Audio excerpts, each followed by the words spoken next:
ed ancora in compagnia dell'assessore alla cultura e allo spettacolo della Regione Liguria. Assessore, che Sanremo sarà questa 70ª edizione? Beh, che Sanremo sarà sul palco lo vedremo, sarà sicuramente un Sanremo che come tutti gli anni sarà un po' lo specchio del palese, con tutte le novità che ci saranno, i dibattiti che ci saranno, i personaggi che saprà portare, un bel po' di anticipazioni ci sono state. Per quello che riguarda Regione Liguria sarà un Sanremo in cui Regione ci sarà,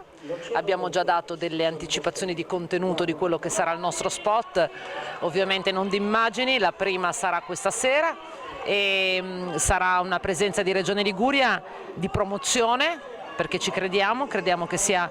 una vetrina non solo perché Sanremo è qui nella nostra regione, ma perché diventa un veicolo importante per mostrare la bellezza della Liguria nelle sue eccellenze. E quest'anno abbiamo pensato che non c'è meglio di un festival della musica per promuovere l'eccellenza della musica che è il nostro teatro, e quindi si vedrà e si sentirà il Teatro Carlo Felice, diventerà l'escamotage per promuovere con le immagini tutta la nostra terra. Di più non posso dirvi, ma sarà il nostro teatro che farà ripercorrere il nostro paesaggio, la nostra bellezza,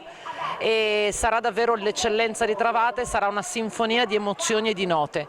E poi ci sarà Regione Liguria presente al Casa Sanremo, c'è Casa Liguria, c'è lo stand, ci saranno le serate, la promozione, gli eventi, faremo riconoscimenti alla carriera, la ragazzina che ha vinto lo Zecchino d'Oro, così come a coloro che hanno cantato il dialetto per tanti anni come Massimo Morini, che è stato anche il direttore di orchestra, qui è il suo 30° anno. Insomma, ci saranno tanti momenti, la promozione dei nostri prodotti, sarà una Regione Liguria presente, pronta a promuoversi. Insomma, sono già qui al primo giorno con diversi appuntamenti e ci saremo presenti tutti gli assessori, il nostro presidente ci sarà. Insomma, è chiaramente un appuntamento in cui non possiamo mancare a tutti i livelli.